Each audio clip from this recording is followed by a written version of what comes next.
Entrar al cristianismo no es una moda, entrar al cristianismo no es una religión. Se vuelve un estilo de vida y te das cuenta de que Dios forma a todos de diferente forma. Válgame aquí esta palabra, ¿no? Sonará redundante.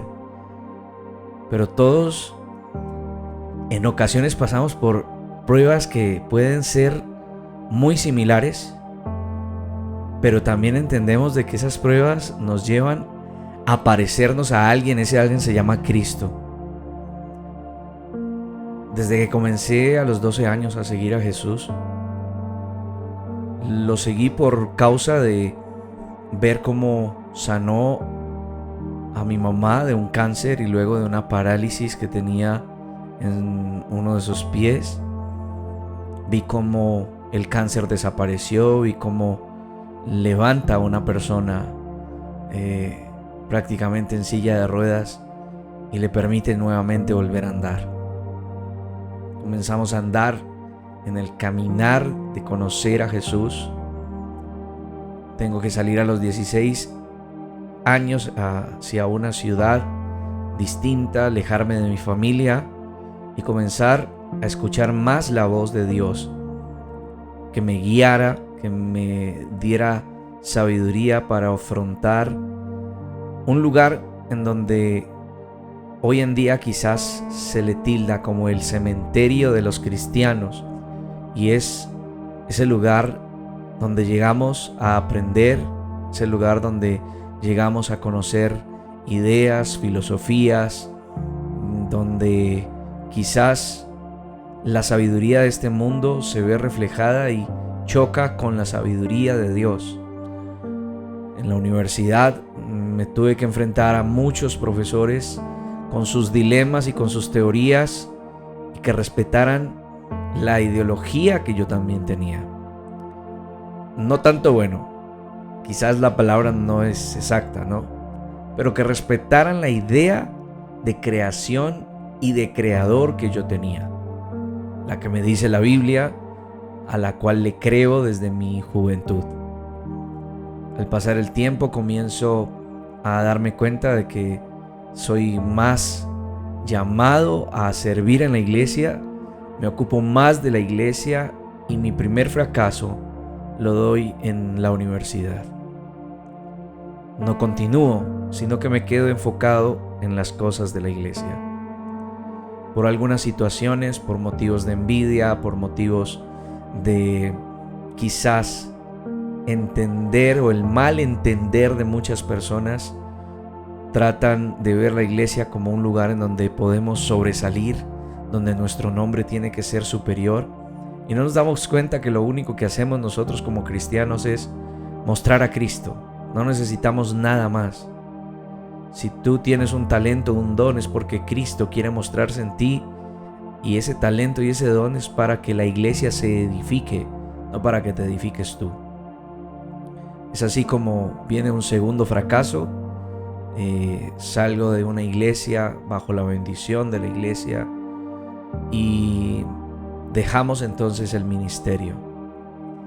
A los 18 años tomó la decisión de iniciar un ministerio también totalmente independiente, y me doy cuenta de que la mayoría de personas me juzgaban porque era un joven de 18 años que no tenía una esposa y que necesitaba pastorear con mi esposa. Tomo la decisión de unirme nuevamente a una denominación, a una congregación, apoyar con jóvenes. Y estando en el ministerio de jóvenes comienza lo que siempre hace Dios cuando tú te entregas, cuando tú sabes a qué estás yendo a la iglesia, y comienza la gente a impregnarse de adoración, de servir, de amor por Dios, de conocer a Jesús. Y la iglesia en los jóvenes comienza a crecer. Cuando comienza a crecer, comienza la envidia, comienza el celo por parte de algunos líderes y de cabezas incluso de la iglesia. Para no ser piedra de tropiezo, vuelvo y tomo la decisión de apartarme y de volver a fracasar. En ese momento sentía de que mi corazón En ese instante estaba derrumbado totalmente. Pero aún así miraba al cielo y decía: ¿qué tienes conmigo, Jesús? ¿Qué vas a hacer? A la edad de 25 años me retiro entonces de esta congregación, dejándome no solamente un dolor ministerial, sino un dolor emocional también.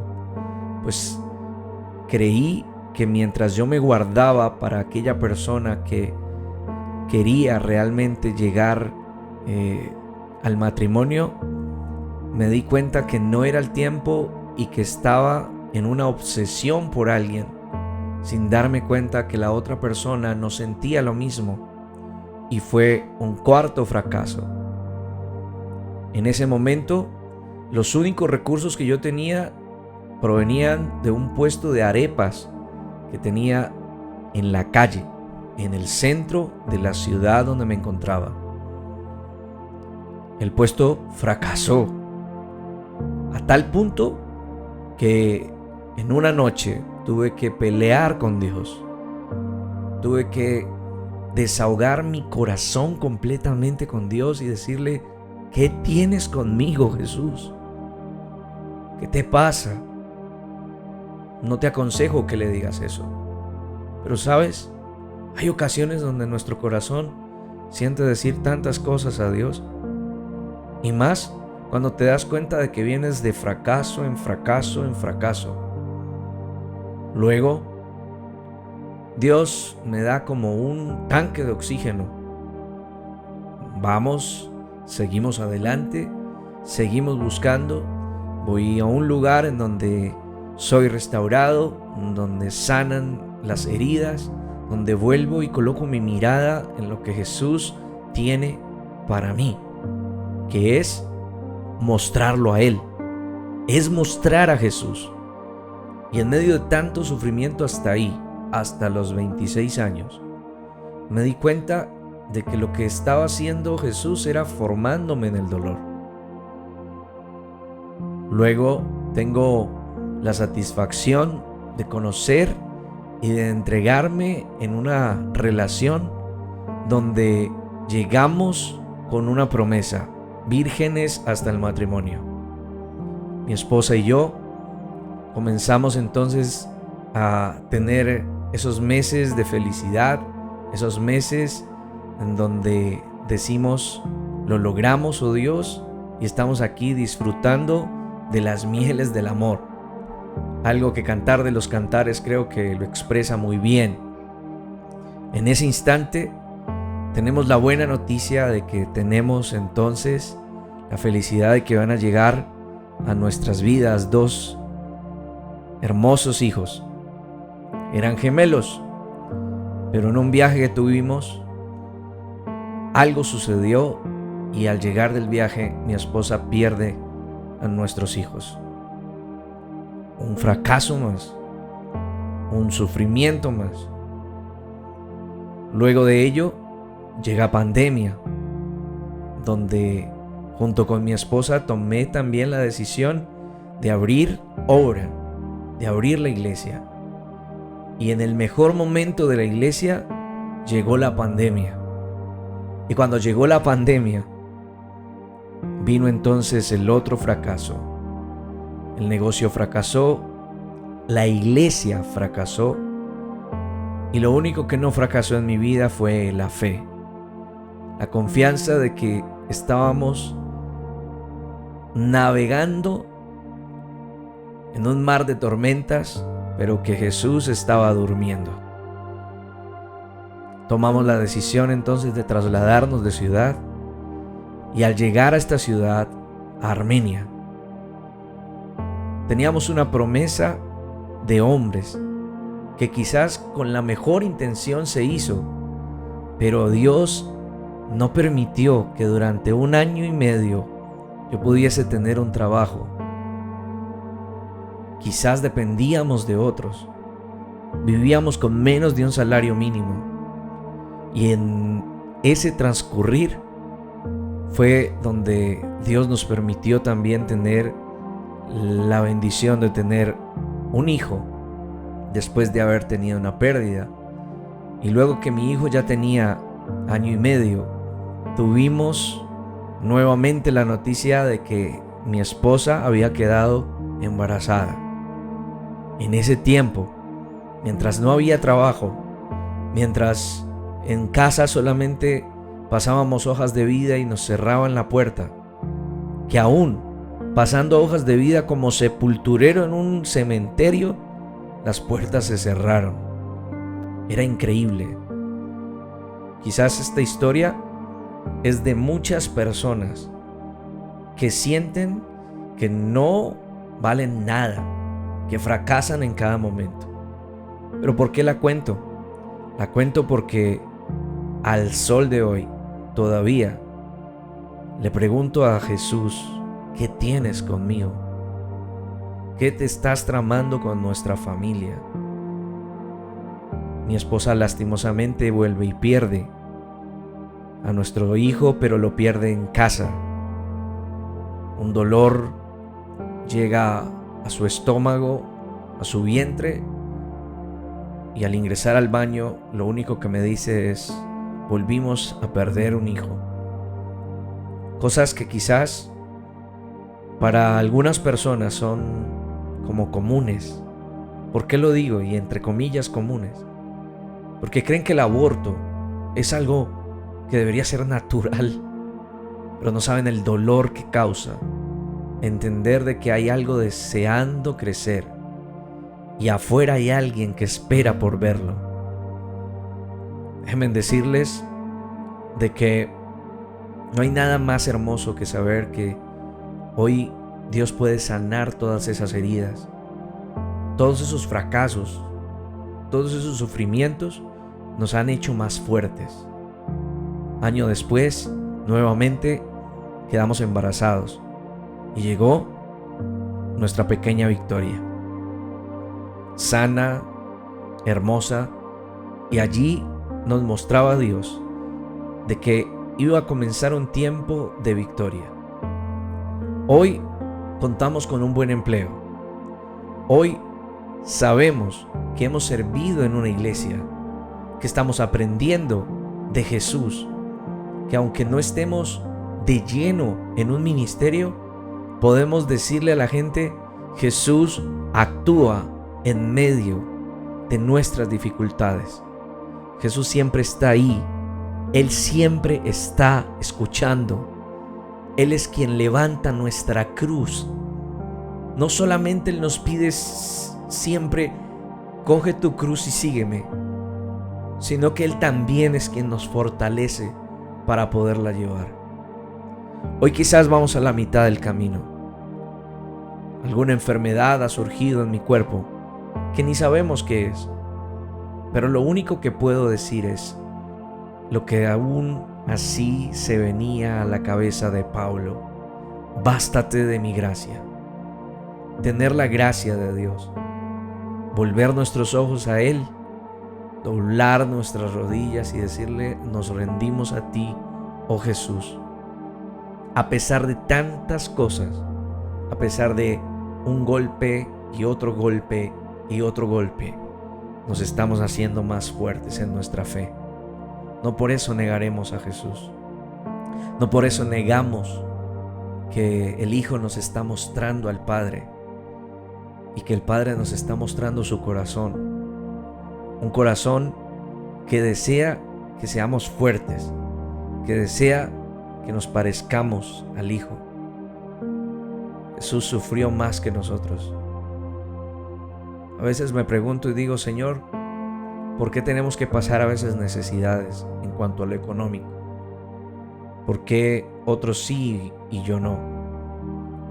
¿Por qué hay personas que fructifican y cuando nosotros queremos hacerlo no lo podemos hacer? Pues bueno, creo que la respuesta es que tenemos que depender de Él y ser felices con lo que nos da. Disfrutar al máximo lo que nos está dando. Eso es lo que necesitamos. Hoy no te estoy predicando.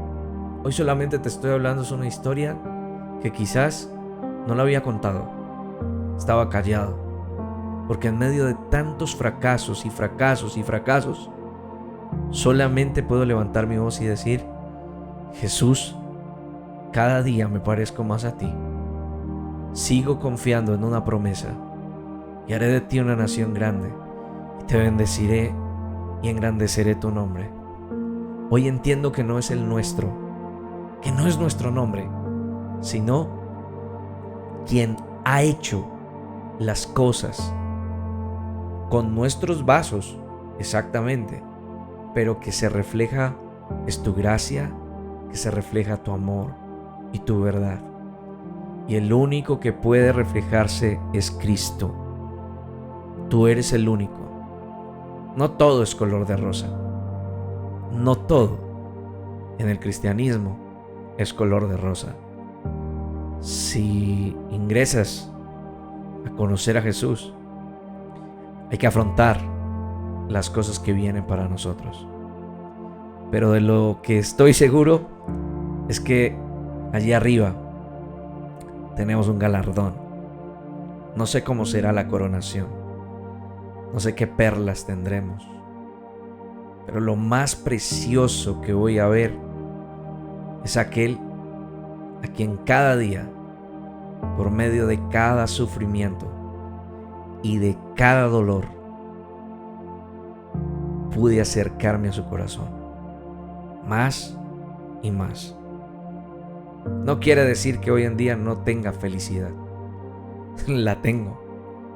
Ver a mis hijos, ver a mi esposa, salir y trabajar, volver a casa, ver a mis padres, ver a mis hermanas, ver a mis primos, a mis sobrinos, a mis abuelos, ver a mi familia, ver a mis amigos sirviendo, es algo que te llena de felicidad. Y entender de que esta vida no lo es todo. Esta vida no lo es todo.